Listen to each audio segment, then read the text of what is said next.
Сәлеметсіздер ме оқушылар? Бүгінгі біздің сабағымыздың тақырыбы ID мен танысу. Сабақтың мақсаты ID интерфейсі мен мүмкіндіктерін қолдану. Осы бөлімде Python программалау тілімен танысасыңдар. Соның ішінде Python программалау тілінің соңғы нұсқасы Python 3.8 тілімен жұмыс жасайсыңдар. Python қазіргі заманға лайықты жоғарғы дәрежедегі программалау тіліне жатады.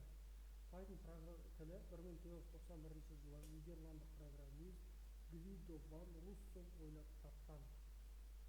Ол қазіргі кезде ең көп таралған программалау тілі болып саналады.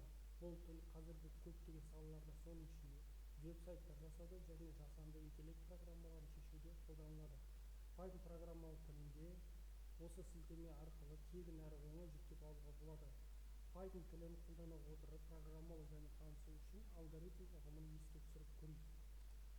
Алгоритм алға қойған мақсатқа жету үшін немесе берілген есепті шешу үшін түсініктігі нақты ережелер бойынша орындаушыға жинақы түрде берілген реттелген нұсқаулар тізбегі.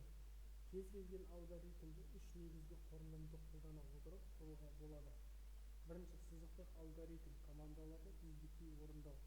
Екінші, тармақталған алгоритмдерді екі опцияның біреуін таңдау. Үшінші, циклдік алгоритм бірдей әрекеттерді қайталау. Python программалау тілімен танысатын болсақ, программа құрудың кіріктірілген ортасы ол бізде ID. Программалаушыға программалық жасақтаманы дайындауға жағдай жасайтын қосымша. Программа құрудың кіріктірілген ортасы және Python тілінде оқыту ол IDLE программалаушыға программалық жасақтама құруға көмектесетін программалық қосымша. Ең бірінші мысалды қарастыратын болсақ, ол print наурыз жыл басы. Яғни біз Python бағдарламасы арқылы наурыз жыл басы деген сөйлемді шығаруымыз керек. Бұл жерде print функциясы қолданылады. Print экранға нәтижені шығару үшін қолданылатын функция. Енді осы мысалды қарастыру үшін Python бағдарламасын ашайық. Менде тек 3-4 тұр.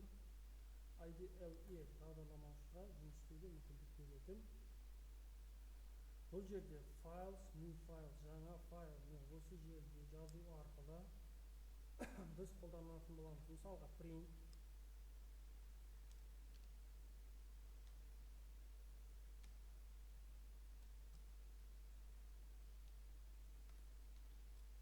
қос нүкте, мысалы наурыз жыл басы, наурыз жыл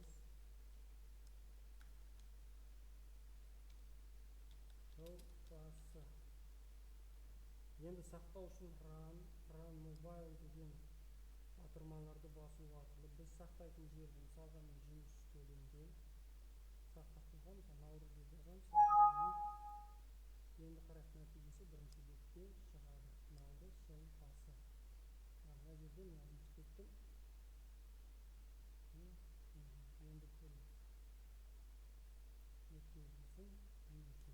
Мына жерде кез келген ақпаратты жазуға болады. Енді біз одан кейінгі мысалды қарастыратын болсақ, мысалға беріліп тұрған мысалда print 8, x, 9, тең 72 деген сандар бөлек-бөлек тырнақшаның ішінде орталарында бос орындар берілген.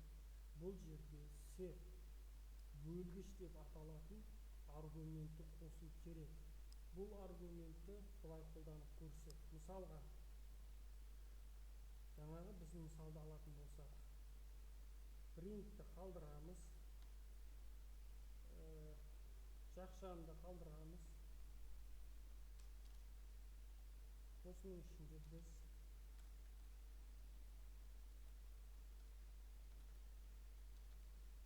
бірінші тырнақшада бізде берілген 8, одан кейін біз қолданамыз үтірді, тағы бір үтірді, одан кейін біз тағы да қос тырнақшаны аламыз, оған қолданамыз біз x, тырнақшаның ішінде біз қолданамыз 9, одан кейін тырнақшаның ішінде біз қолданамыз. Кейінгі одан кейін тырнақшаны ішінде мысалға set аргументін қолданбай көретін болсақ,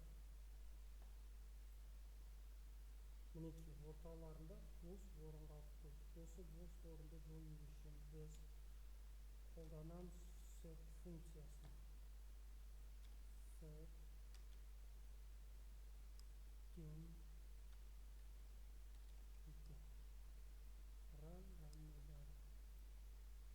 қарайтын болсақ, мінекей бізде бос орын қалмады.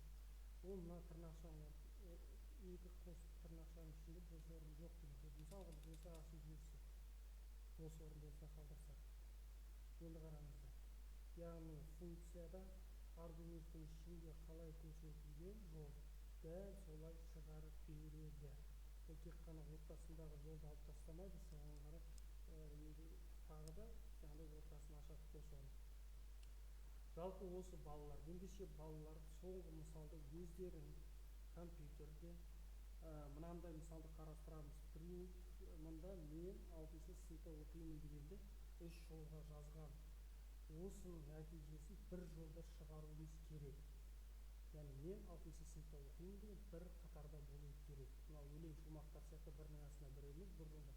Бұл жерде бізде end аргументі қолданылады. Ағылшынша ол соңы деген мағынаны білдіреді. End функциялар жазу арқылы біз мен 6-шы сыныпта оқимын дегенде бір қатарға жазатын боламыз.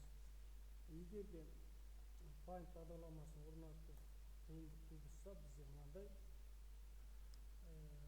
бізде браузер арқылы Python онлайнде жазатын болсақ, бізде Python бағдарламасының онлайн нұсқасы бар. Сол нұсқаны қолдану арқылы мінекей осы жерде қолдану арқылы нәтижесін ешқайда сақтап керегі жоқ. Run батырмасын баспайынша нәтижесі осы жерде шығатын болады.